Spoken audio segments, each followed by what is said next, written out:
All right, my guest today is a master of sales and closing. He's an expert keynote speaker and creator of what's called the one call closer methodology. He's a titan of the industry.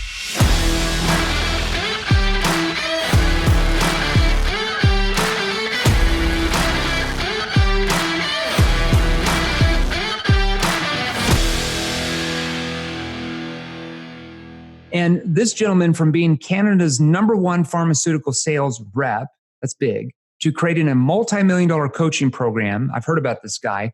This disruptor has mastered the art and science of teaching new school skills relating to sales and persuasion. It's so relevant. And that's what I absolutely loved when I started meeting and hearing about this guy, is wanting to interview him on new skills for our day and age. So his ambition, drive, confidence has led him to the domination of his industry and his world-renowned ability to get and help his clients get results. That's what it's all about.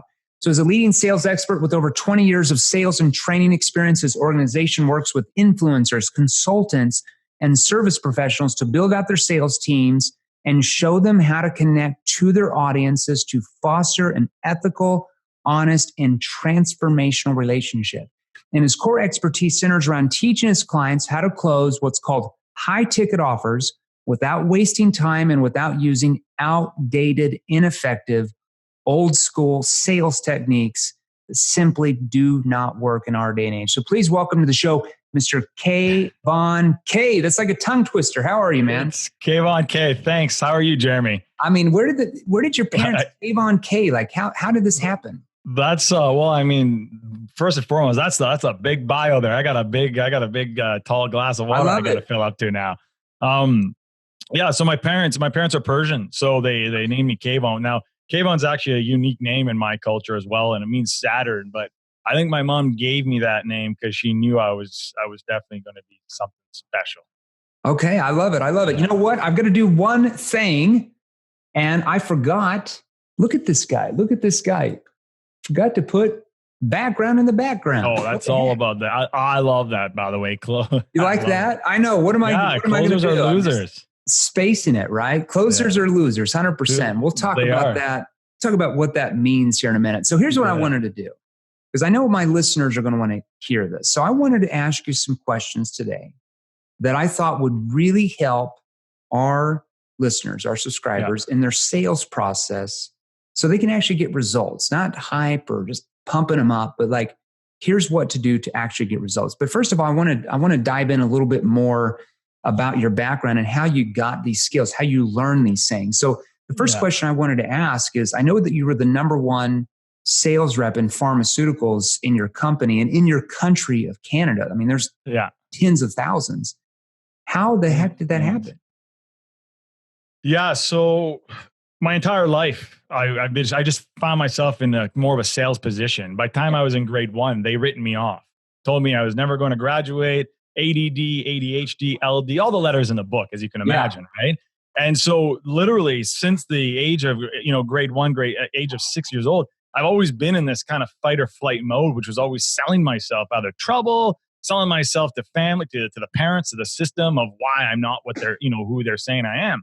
Right. And then through that, I started out sweeping floors at my uncle's furniture shop. So I kind of saw him always speaking to people, and I'd always kind of almost looked like a rock star in my eyes. Like, people would come in, ask for him. He was the #1 salesperson there. So you can imagine people want the best sales, and he just looked like this Hollywood guy. And I always just listen and watch, and he would actually take me on the sales calls with him. So when he's going around talking about the furniture, I just sit and tail the customers, and just kind of watch it. So I just kind of grew in that. And I grew up in one of those towns, right? And those small towns, I'm sure you know these, where there's only 5 things really that you're going to be. You're going to be a doctor, you're going to be the lawyer, the accountant, or you're going to be a teacher, or you're going to be the one working at the factory. Sure. Right? And for me, it was either the factory or the 6th one was jail. And I didn't want to be a doctor. I didn't want to be a lawyer. I definitely didn't want to be a teacher. Right. And or an accountant, right? Sure. So it was always, to me, it was kind of more of that business. And as I started to grow on my own, it was just sales. Right. And I had that personality. So here's the thing, right, Jeremy? And I think you'd agree with this. There's always that debate. Are salespeople born or are they made? And I think it's actually both. Yeah. You can take someone who doesn't know how to do sales, wasn't born to do sales, and they can be a good salesperson. Or you can take guys like you and I who are actually born to do sales, teach them those skills, give them that expertise, and they're going to come great. And that's what happened with me. So I actually grew really quickly in sales and networked, and I had an opportunity to work with one of the largest pharmaceutical company in the world globally. Okay.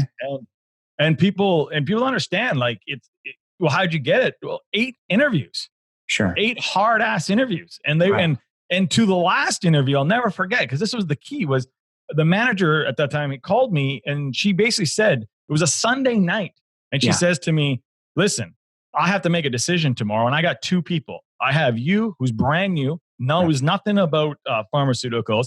I have to personally going to have to train you. We're going to lose sales. Sales, we're going to dip because you don't have connections, blah, blah, blah. Right. Or I can hire the guy who's 50 years old, who can literally walk in right now, take the sales, right? We won't see a dip in sales, and I don't have to train them. Why would I hire you?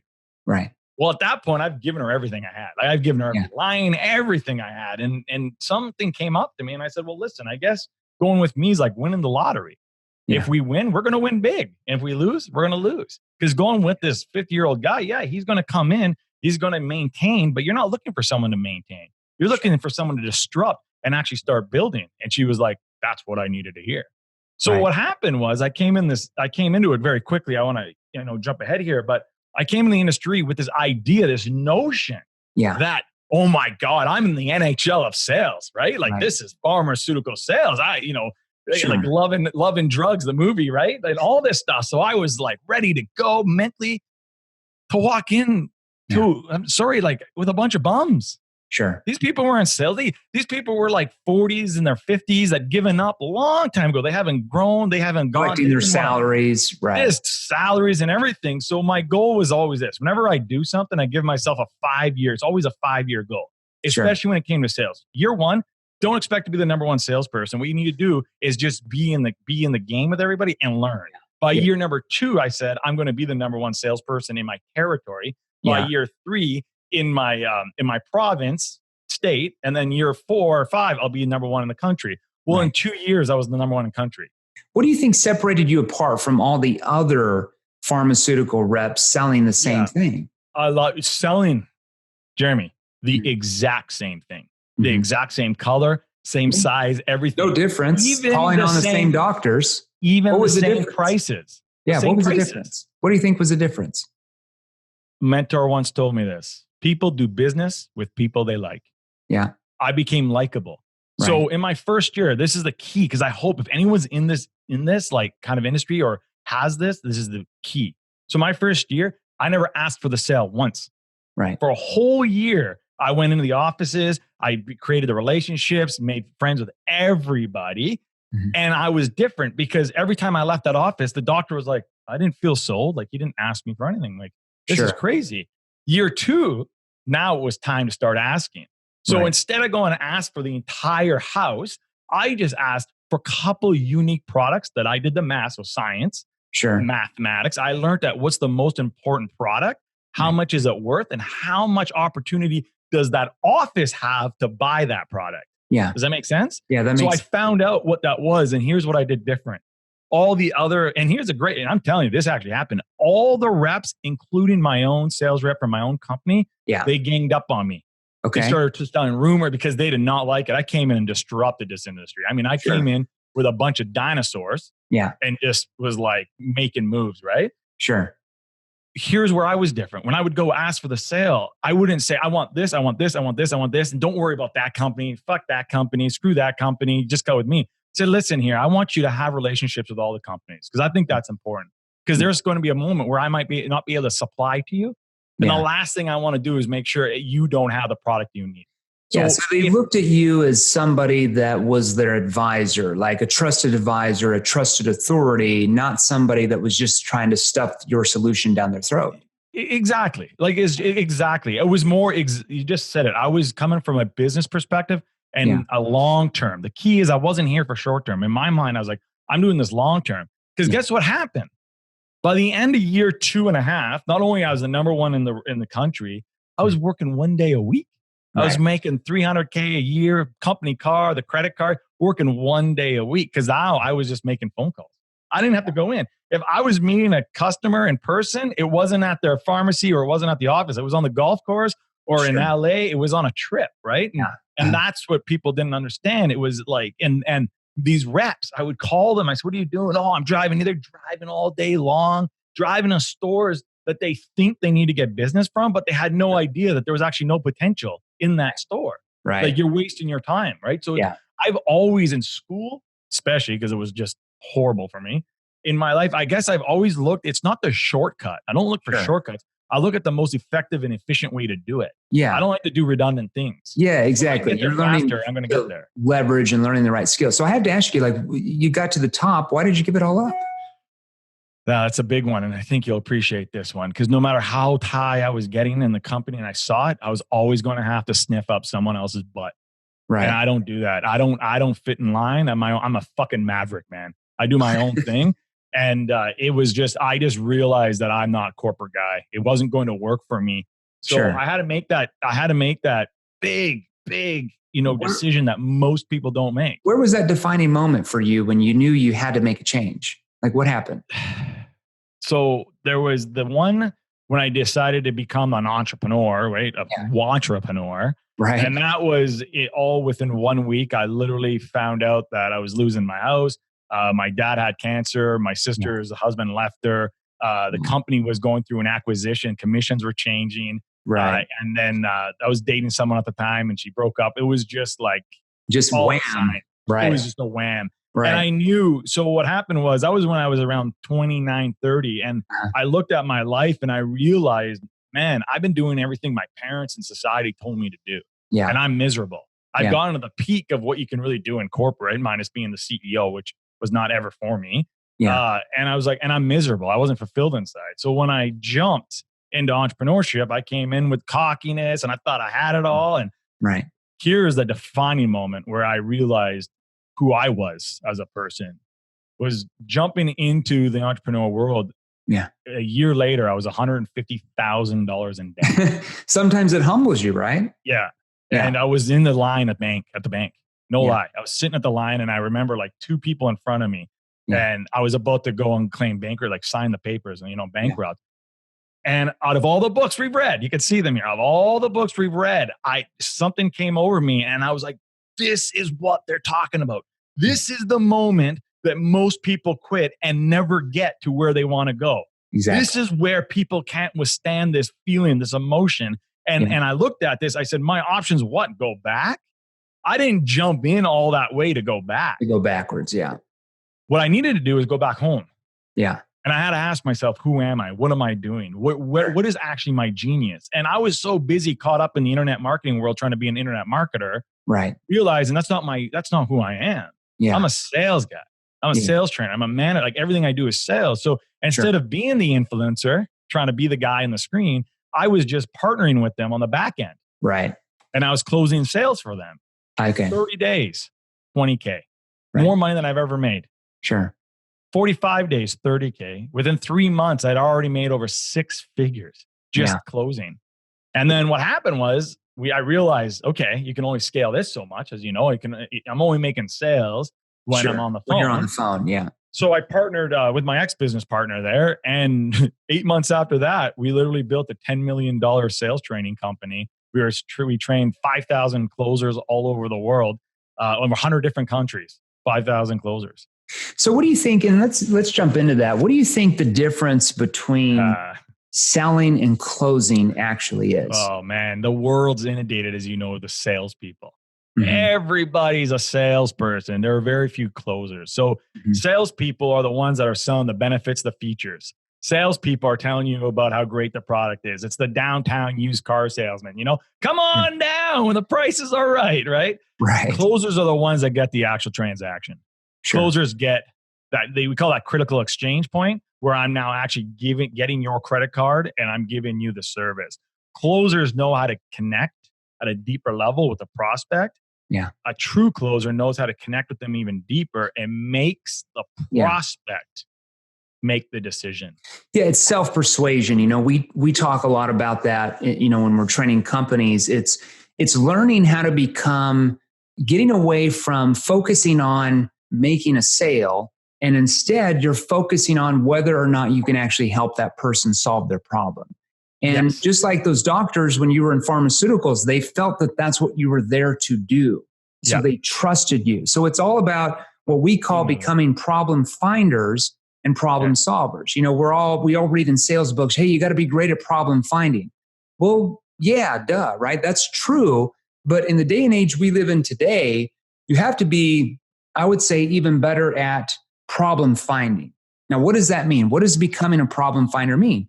That means asking the right questions at the right time in that conversation to be able to help your prospect uncover challenges and problems that they didn't even think they had, right? Because without helping them uncover those psychologically and bringing those problems to the surface, without helping them realize they have problems, not by telling them they do, but by them telling themselves they do from your questions, it's impossible for them to ever buy from you so you can actually solve their problems. So in our day and age, it's all about problem finding and problem solving, which lets them close themselves. Well, you basically talk my process, just different words, right? So my process, and I tell people, is you're the doctor. They got the problem, you have the solution. Don't forget that, right? Yeah. So, and I tell them, I said, you're asking questions. The person who asks questions controls the game. Yeah. Before, right, prospects used to ask questions and the salespeople kind of sit there and answer. And it was just basically objection, resistance, this back and forth battle until I won, right? Yeah. Now it's the actually opposite. I ask questions. The moment you stop asking questions, you start answering, you've lost control. Well, you lose control of the conversation. Yeah. You lose control of the sale, and thus you lose control of your commission. Yeah, it's that push-pull dynamic. You know, most sales training teaches you to push. But when you push, what do? They push back. Yeah. And it's like this competition going back and forth and this struggle and stress. And I'm like, why would you want to do that? Like, it doesn't have to be stressful. Like, selling can be the easiest, most non-stressful thing you can do if you use sales skills that work with human behavior rather than using sales techniques that work against human behavior. So what I want to do is ask the right questions that get them to pull me in rather than me trying to like push them to do it. So I say ask the right questions at the right time. Like you say, one more with finesse. Yeah. And here's the reality. People always go, what are the right questions? Well, you need to understand the right problem before you understand the right questions. Sure. One of the things I say, and I think you believe that, bigger the problem, bigger the opportunity. If there is no problem, you're not going to make a sale. So a lot of people, and this is the problem, most salespeople, they don't do their own internal work. Yeah. They don't do their own work, so they can't actually ask the right questions. Sure. Now, there's 3 levels, right? As you know, 3 levels of pain to get to the questions I always say, right? So the first level is the surface level. Yeah. And that's where salespeople hang out. Most salespeople hang out at the surface level. Well, what is surface level? Hey, Jeremy calls me and Jeremy says, oh, my Facebook ads aren't working. That's surface level. Sure. Second level is what we call that business financial level. Salespeople and closers start going around that area where the financial level, as a result of those Facebook ads not working, how's that affecting the business? Are you paying the bills? How does that? But here's the key most people don't know is the third level, which is the personal level. Yeah. That's now where I go, Jeremy, well, as a result of the Facebook ads not working and you're not being able to pay the bills, how's that making you feel like an entrepreneur? Yeah. Well, you're finding out what their problems are doing to them personally. You're exactly right. Most salespeople, I'd say 99% of salespeople out in the world will ask what I call surface level questions. They'll ask dumb questions like, so John, what's keeping you up at night? Okay, that question's been asked for 30 years. Everybody knows when you ask it that you're just crying. They're going to immediately shut that down. It's consultative selling and stuff. It's surface level, right? Yeah. So you have to, when they're telling you your problems, you have to clarify what that means. And you have to, what I call, use probing questions to probe deeper. It's like pulling the layers off an onion. The more layers you're able to pull off that onion, the more you find out about the core about that person and their problems. But more importantly, who's also finding out? Themselves. And when they find out more about what their problems are by them telling you from your questions and you going deeper about, so, how long has that been going on? Oh, it's been going on for 2 years. Has it had an impact on you? Oh, for sure. You have no, well, in what way? That gets deep. That's where the emotion comes out. And do people buy on logic or emotion? 100% emotion. Yeah. You buy on emotion first, then logic. Brain studies prove without a shadow of a doubt, because everybody used to say that 20 years ago that people buy on emotion. Well, now they know 100% of people buy on emotion and just justify with logic, 100%. So I wanted to ask you, what do you think are the biggest, maybe the top 1 or 2 mistakes that you see salespeople make? Number one, biggest mistake salespeople make is they act like a salesperson. Fact. People don't like salespeople, right? So stop acting like a salesperson. I tell people, you're a doctor. You're not a salesperson. The moment you start acting and being and doing and resembling anything like a salesperson, that's when you get the objections, the resistance. That's when you start selling the products and I tell people, if I have to sell the products and the features, I'm not doing my job, number one. And I shouldn't even be speaking to the prospect. By the time I speak to my prospects, they already know what the product is. They already know what the features are. What they need is they need me to help them off the ledge and justify for themselves why spending $15,000, $20,000 on themselves is actually a positive thing for their business, for their life, for their families. Sure. Well, you get them to a point where they realize if they don't, what are the possible ramifications if they keep going down the same road and having the same challenges and problems if they don't spend it with you to solve those problems? What are the consequences of that?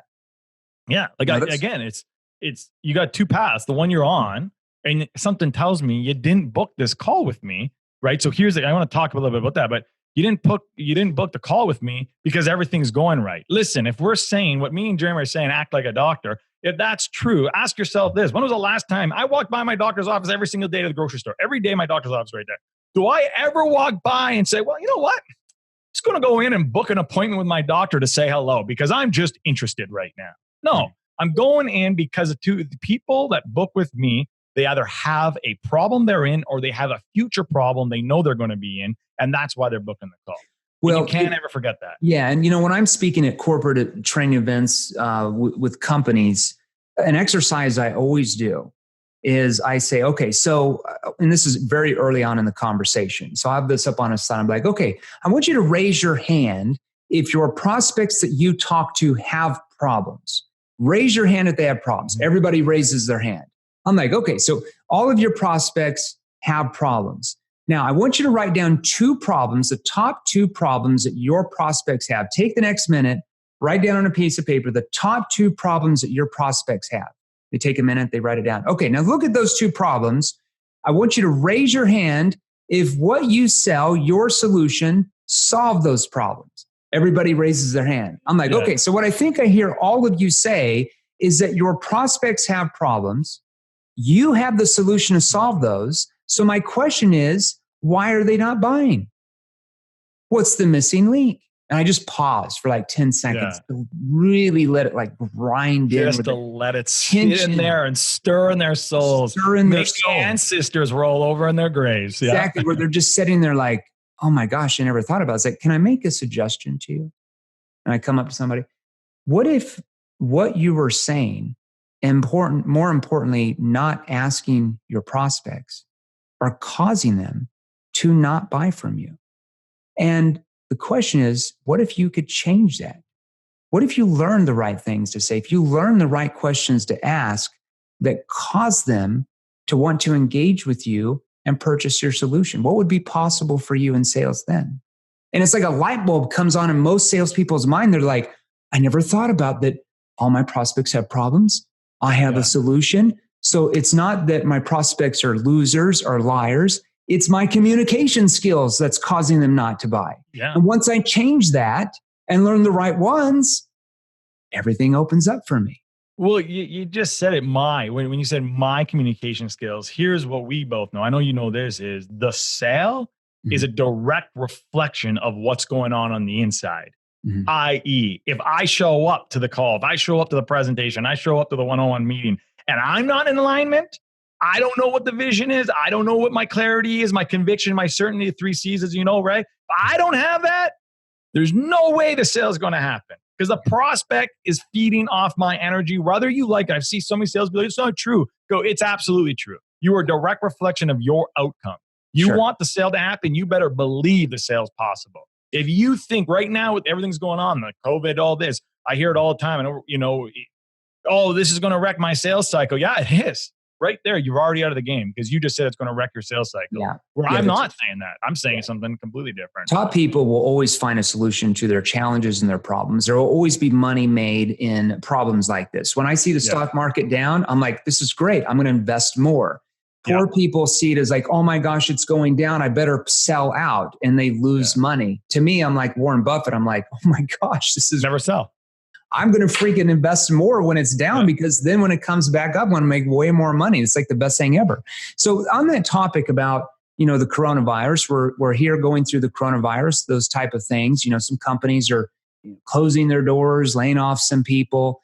What do you think top salespeople what's your advice? Like what are some things that top salespeople and companies should be doing right now? Okay, so first and foremost, right, and I want to talk about the overall of what this is, right? This is a pandemic, we know that.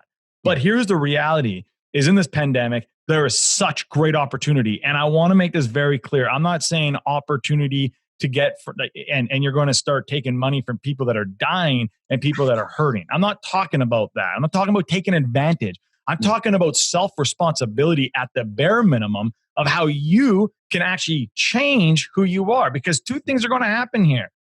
Okay. You're going to have two groups of people that are looking at this and going, oh my God, the victim mentality, everything's to them. Right. And they're going to go to Netflix, watch TV, and they're going to act like this is a freaking vacation. Right. Or the other group of people that are realizing, so the groups like you and I who realize this is an opportunity for us to invest and to grow, an opportunity for us to even change what we're doing. Because when we get out of this thing, and we are going to get out of it, we're going to get back on track.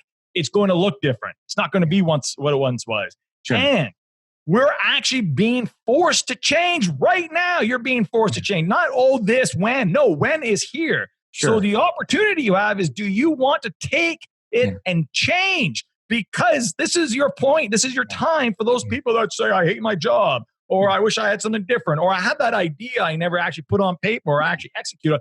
This is your time, baby. Telling you. This is like never once in history. 100%. In history. This is your time. And what you do with it's all up to you. So back to your question. What I've been telling people is basically that. What I'm saying to people, because I close more B2B, right? So a lot of these people are now going home, and I work with a lot of online entrepreneurs who teach people how to make money from home. And everyone's like, oh man, no one has money. Are you kidding me? There's more people at home than ever. There's more people consuming content than ever. And guess what? All those people that were caught up in their day-to-day lives, they now have time to think. They got more time. They still have to make money. It's not like they can live off of government welfare for years, right? They still got to make money. It doesn't matter if they've lost their job. But Jeremy, what about those people that they don't know if they're going to have money or not? Like, how can you ask $5,000 from them? How do you do that? Fucking easy. Well, if you don't, the $5,000 is the investment to your new future. That's what that is. Because if you don't have them do that and invest in changing their situation, well, that 5,000 is going to run out pretty quick. And what are they going to do then? Very quick. They're going to live off welfare for years? No, of course not. Top salespeople and top companies are using this. Our clients are using this to dive into the training. They're learning the right skills because they know that when all the dust settles in a month or two or whenever it's going to be, that the economy is going to go back up, things are going to go back to normal, but selling is going to be different. And they know that if they kept using the same old sales skills they used before, they're not going to be as effective now because people are going to be more cautious. They're going to be more skeptical. They're going to want to hold on to their money more in case something happens.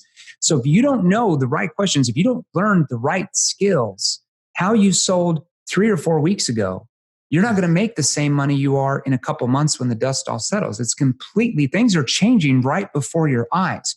So the top companies, the top salespeople know that, and they're going back and they're spending the time to learn these skills and make different changes so they can dominate when everything comes back to normal. 100%. Myself included. I just ordered 2 new books yesterday. I'm like, I don't just preach and don't actually do it. Like, it's time to learn. It's time to expand and grow.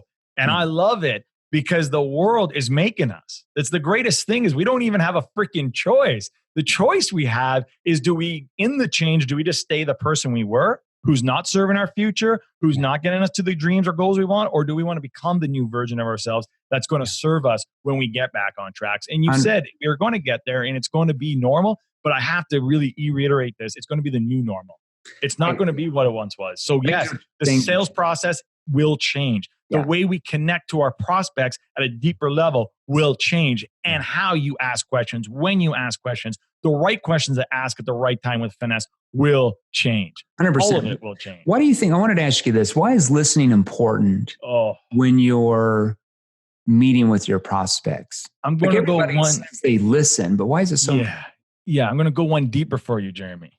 It's not, see, this is the difference between salespeople and closers. Here's another one. Salespeople get taught to listen, so they listen. Right. Closers don't just listen to what the prospects are saying. Closers listen to what the prospects are not saying. Yeah. That's the difference. Well, it's twofold. They're listening to what they're not saying, and they're also listening to what they mean, not just what they say. What they say. And that's what I'm saying. If you're listening with intent and you actually care, and you're listening not because Jeremy and Kayvon told you to listen, you're listening because you understand that you need to hear every fact. You even need to hear their ums and their pauses and their breaths. And you're listening to all of that, you'll really get to that next level of asking questions. Now, when I say listen to what they not say, that's deep. A lot of people don't really get that. But that's literally like a lot of prospects, it's like poker. They hold their poker cards close to their chest. They don't want to give everything, right? They do until they trust you, right? So until they have that trust, they're never going to open up. So you're right. You're listening to what they're not saying, because your questioning ability, once you pick up on that, helps them discover maybe problems they didn't even know they had. And when you help them discover problems they didn't even know they had, not by telling them, but by asking the question and they tell themselves, it becomes the problem that they now own. Most salespeople, when they go in to make a sales call, own the problem, not the prospect. Well, that's a problem. If you, the salesperson, own the problem, who cares? If the prospect doesn't own their own problem, they're never going to buy from you. I'm going to ask you to say this again because it was so powerful, and I don't think people would catch up on it. You just said, say it again. The key where you said salespeople go into the sales process thinking that it's their problem. Well, salespeople own the prospect's problem, whereas the top 1% of the 1% salespeople, they're able to ask the right questions that psychologically get their prospects to own the problem themselves. And when they own the problem, it builds urgency for them to buy now, not later. We teach medical device sales companies that have like a 8 to 12 month sales cycle, how to get that down to 2 or 3 months. The reason is because they're learning the right questions to ask to get the doctor to persuade themselves that they have to change their situation now. They own the problem, not just seeing them as another salesperson trying to sell them something. This is why I love you, Jeremy, because we're speaking the same tone here, the language, and the reality is this. So I know you do a lot of like the B2B. I'm more a little B2C, but this is what I say to my training companies and closers I talk to. I said, if you have to ask for the sale, you haven't done your job. You should never ask for the sale. The prospect should claim the sale. Yeah. They're the ones that are saying, I want this. They're the ones that are saying, let's move this forward. If you have to do that, you've been a salesperson. You're dead. Yeah. And they view you as a salesperson. So they commoditize you. They negotiate down on price. They just, and then they just go over the cheapest price and you're just dead in the water. You have no control in your sales. You have no control of your income. Have no control of a business owner when your salespeople sell like that. How do you think salespeople, and we've kind of already talked about it, but how do you think salespeople stand out in the market? Like, how do they stand out? How do they get people to look at them differently? Well, we did talk about it. I think it's by not being a salesperson and position themselves as more of a doctor. As again, I'm the one that has the solution to your problem. And with a little bit of authority. See, a lot of salespeople don't, and people in general don't understand when I say authority, they think meaning be a dick or be an asshole. And I'm like, no, I'm not talking about being a dick or being an ass or having there's these training companies out there. You see that these question-based selling and they just like ask a question after question. No, That's not what me and Jeremy are saying. We're saying ask a question at the right time, for the right reason with finesse. That doesn't mean, I've seen this. Oh, Jeremy, it fucking drives me crazy. Customers are like, well, tell me about your product. Well, why do you want to know about my product? Like, you know what I mean? Like, it's like, that's not the fuck. That's not what you do. That's not what they mean. Yeah. That's not what they mean. Right. So I think the way you stick out, or I know the way you stick out, number one is you got to create a little bit of authority for yourself, but a way that where they put you, the prospect may put you actually on a pedestal and or a minimum at their level. Status alignment. It's called status alignment, right? 100%. It's not the other way around. You never put the prospect on a pedestal, or you don't put the prospect down underneath you. I always put the prospect at my neutral level. Neutral. Yeah. You're neutral. You're almost like when you're selling, you're almost skeptical of them, if that makes sense. You're on the same ground, like, well, I'm not quite sure. I'm not quite convinced I can even help you yet. Exactly. So I'm not even sure if this is the right fit for you. So why don't you and I, dig a little deeper on what's going on over there. And if it's the right fit, I'll show you what we got going on over here. When they feel that way, that you're on the same level with them, they open up. Right. And so you can only get that by certain questions you ask and your listening ability. And asking the right questions at the right time. It's not about peppering them questions like an interrogation because they're going to push back, but it's asking the questions that pull out emotion. There's some logical questions, but you have to go deeper than that under the surface. You got to go deeper. 100%. And I think the other one I said at the beginning was don't act like a salesperson. So what does that mean again is you got to have the pattern interrupt. Yeah. That's the keys, the pattern interrupt where they might ask you a question and the typical answer is a salesperson's response or objection. You don't do that. Yeah. Right. Like, again, we talk about objections here because I know we want to teach some people this, right? So what I mean is like some questions, like when people say, oh, like what type of guarantee you have? Oh, well, typical salesperson. Well, our guarantee is like this, blah, blah, blah, blah, blah, blah, blah, blah, blah. Buy right now, 30 days. But wait, there's more. If you invest right now, we're going to give you the $5,000 discount for making a decision. The fuck is that bullshit? I hate it. I hate it. Yeah. People ask me what a guarantee is. Guess what my response is? What's that? If there was a guarantee, what would that look like for you? Yeah. Tell me. You want a guarantee? You tell me what is guarantee. I don't know what your guarantee in your mind is. Sure. Just like when people they say things. The problem is the prospect will say something, and the closers, the salespeople, will project their own shit. You never project your own shit onto the prospect. Meaning when the prospect says something. Or say something, or they ask that question that's kind of a more of a universal question. You can't just automatically assume you know what the answer is. You got to go back clarify. And say, you got to clarify. Well, what does that mean to you? Yeah, because I know what that means to me, but what does it mean to you? Yeah, everybody has a different interpretation of that. So I like that. I might even say, we have a guarantee. Tell me what's behind that. Where is that question coming from? Yeah, that's a good. I've seen that one too. They kind of like, oh, well, I asked because 3 years ago we invested in this and this and this, and then you find out that wow, here's where it is, and then you can go into it and So I like both of that. I like both of that. Here's another tool that I tell people, and it's huge. It's really big.